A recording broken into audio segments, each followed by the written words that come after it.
Since the time the Times now broke Operation Sheesh Mahal, wherever we went, people said it's fine to talk about the maps, the information, the data about how much money has been spent, but show us the picture. What did those 45 crores bring us? What did Mr. Kejriwal get for those 45 crores? And today, we have shown you the actual pictures, and this we are saying again and again is just the beginning. The house is grand and its trappings are no less. Mr. Kejriwal's original house was razed to the ground, and in the land, the original humble abode, where that original abode stood, a lawn was made. A Kejriwal garden, if you will. A lawn that measures 4,295 square feet, 399 square meters. That what you see right now is the massive lawn that stands in front of Mr. Kejriwal's house. This, by the way, is where the original house was. I'll explain that to you in just a second. Right next to the house, you can see a parking that can accommodate at least a dozen cars. Look at how over the years, an army of laborers was pressed into service, lovingly putting together. Let's go to the next picture to show how over the years, this house, the Sheesh Mahal, was put together. We show you the entire process of how it was made. An existing house was razed to the ground, and right next to it, a grand mansion was constructed, almost 3 times the size of the original one. You need to understand the context. We showed you, remember, detailed satellite pictures that you see right now. Pictures that explained in vivid detail how the original house meant to be the Chief Minister's residence was demolished, turned into a lawn, and a massive palace made next to it after cutting down trees. I want to show you that 4 window right now of the satellite images that will first explain to you how the original house was brought down and the new house was built, and then I will show you the new pictures. Let's put that satellite picture, the 4 window of the satellite pictures out, which will actually show you. All right. So here is that original built-up area, which was about 399 square meters. This was the plantation in 2017, the built-up activity going on in 2022, which means, and let's just hold it here. Let's hold it here so I can explain to you in detail what has happened. You see this plot?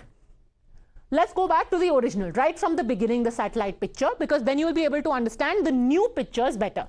399 square meters is what the original Chief Minister's house was. This was a forest next to it. What happens over the years is that this house is abandoned, a new house is constructed where the forest used to be, and eventually this original house is completely razed. It is turned into a lawn, and a new house, which is 1,212 square meters, if we can just stay on that in 2023, is built. Let's stay there in the final picture. Let's move on. Come on. Let's move on to 2023. Further. And here we are. All right. So here is the final house that you see, 1,212 square meters and the lawn. Now let's show the picture to you. Now that you've seen the map, you will be able to understand the picture better. Let's see the picture of the house and the lawn. Here is where the old house stood. That old house is being demolished. What happens next is that this is made. This is that 1,212 square meters house, and this is the lawn of 399 square meters. What you saw in the map, now you see in the house. Let me go across to our colleagues, and it's all here in black and white. Madhav, Pulkit, Aishwarya and Neelashish all joining us. It's not just the house, Madhav, it's also the lawn. The original Chief Minister's residence is now a lawn. 4,000 square feet, 4,000 square feet. That's the size of 4 flats in Delhi. Well, absolutely, and in fact, it's the expansion. If that is the aspect that we are looking at, then this 4.5 acre plot being increased to about 7.2 acres, that itself, the entire manner in which it was expanded itself is extremely controversial. I mean, what was the urgent, tearing need for the Chief Minister's residential complex to be increased? And for that, the number of officials, and not just officials of the Delhi government, even judicial service officers whose residences had to be replaced, they were taken away from that judicial pool just to facilitate the expansion. It's not just about the expense, as we very often say, or the luxury, the opulence. It's also about the expanse. The very fact that this had to have such a huge sprawling lawn, a massive complex that had to be built. What was really the logic? What was the idea behind this? And could not have the earlier Chief Minister's residence have served the purpose? Because, we're not talking about Chief Ministers from today. For over 30 years, that particular property has worked for Chief Secretaries. There have been other residences which have been used by different Chief Ministers. So many questions about the manner in which they went about constructing this and whether it was even required. Because remember, even several bodies like the Delhi Urban Arts Commission have said that their mandatory clearance was not taken before the construction began. Let me quickly take this across to our guests waiting patiently. Kailash Adhikari, MD Governance Now, Anirban Banerjee, political analyst, also there with us. Kailash Adhikari, what do you make of the argument that it happens? There's no big deal. Bada ghar, bada lawn, hona chahiye, why not? First of all, Padmaja, I'd like to congratulate Times Now, your entire team, your broadcast network for bringing in front of the Aam Aadmi of Delhi and the Aam Aadmi of this nation the reality of the so-called Aam Aadmi Chief Minister of this capital city of ours.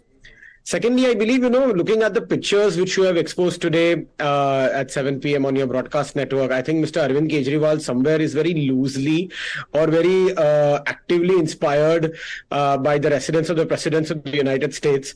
And he has tried to ape a White House out of it. Now, the only difference is that what plank, did he set up with the promise that he made to the public of the city of Delhi as well as to the nation while contesting for the elections of Delhi, that the kind of space that he requires, the kind of entire austerity drive that the people of Aam Aadmi Party or the ministers of Aam Aadmi Party will have, and that he wants to do away with this VVIP culture. And now what we see a few years down the line is that he succumbed to this kind of materialistic that you think life of the benefit. White House, Anirban Banerjee, White House. And it's, important also because you come from Kolkata, Anirban Banerjee.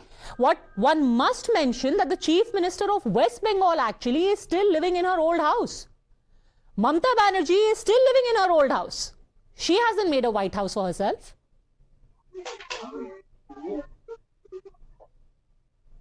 Anirban Banerjee?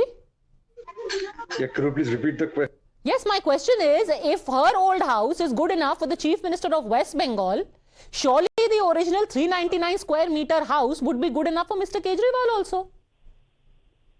Yeah, sure. In that case, a one-room flat or a two-room flat should have been good enough for Mr. Narendra Modi as well. If you are comparing, why not bring in the BJP Chief Minister, the Honorable Prime Minister, everyone? Nobody is asking anyone to stay in a two-room flat. Mamata ji doesn't stay in a two-room flat. Arvind Kejriwal also should not stay in a two-room flat. The Prime Minister should definitely not stay in a two-room flat, because it would be kind of embarrassing to get Vladimir Putin into a two-room flat, especially if the lift breaks down. So comparing Mr. Modi with Vladimir Putin, fine. No, I am saying that he hosts heads of state, sir. Surely you do not even expect Mamata Banerjee to have a two-room flat when she is hosting heads of business, heads of industry. For your information. But when we are speaking about the 45 crore renovation of Delhi CM's residence. Not renovation, we should rebuilding. Okay, rebuilding, whatever way you want to term it. So we must also bring into consideration that the initial projection was 44 crores. The final expenditure was 45. While for the Honorable Prime Minister, the initial projection was 27 crores and the final expenditure was almost 90 crores. So therefore, to put into perspective, let's also bring in these figures. If we are looking at perspectives, and let me bring in my colleagues for perspective, Neelashish and Aishwarya. Aishwarya, you've been covering the Delhi beat. Did the Prime Minister at any point say कि मेरे को तो बस 3 ही कमरे का मकान चाहिए, क्योंकि जितना औकात होती है उतना ही रहना चाहिए, फकीर आदमी हूँ, मेरे को सिर्फ पैर पसारना है, 3 कमरे के मकान में. Aishwarya. Well, never ever that had been a word from the Prime Minister or any of the Chief Minister from the Bharatiya Janata Party. They have never, came out in open that that the Chief Minister of Delhi, Arvind Kejriwal, before elections went on to the public and made a perspective amongst them that he is against the VIP culture. He will never, take a big bungalow. He even went on to say that 5 bungalows, flat that he was supposed to get is something that his supporters are clearly not supporting him, and therefore the reason perhaps he will move to a smaller residence. But now a Sheesh Mahal for him at the civil lines. That's a big Sheesh Mahal, luxurious and a lavish Sheesh Mahal, and picture speaks in itself more than the words, and that's what we are showing to our viewers, that what Arvind Kejriwal clearly had been saying, that he would never take such a big bungalow. Now okay, respond. Big Sheesh Mahal, wants to say Mr. Banerjee wants to say something. I'll then go back to Neelashish. Yes, quickly, Mr. Banerjee. The Honorable Prime Minister has repeatedly stated that "Main to fakir aadmi." He has claimed that he is a pauper. So why does he need a 90 crore residence? If he is a pauper, he should also stay in a 2-room flat. Okay, let me actually get in, Madhav, because he covers the PMO beat, and let's just settle this once and for all, because it's being said n number of times. Why does the Prime Minister need a new house? Many would argue, like Mr. Banerjee, why does the Prime Minister need a house at all? Well, there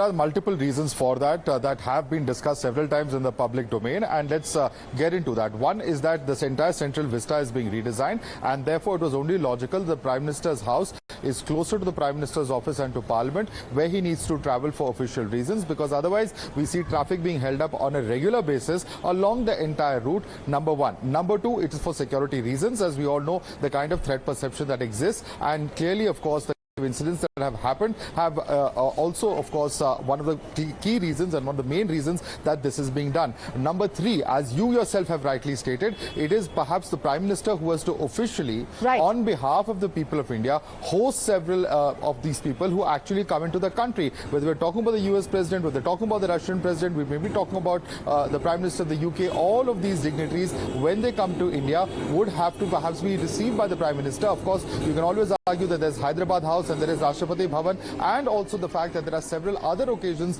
where, in fact, including cabinet meetings. And one thing has to be about protocol, propriety and comfort, and we're saying it again and again. Mr. Banerjee wants to respond, Kailash Adhikari wants to come in, I'll bring in Neelashish also, but I have to take a very quick break at this point. Don't go anywhere. I'm back in 2 minutes, and again we're going to put the expanse and the expense into perspective so that some of these questions at least are answered. Back in a minute.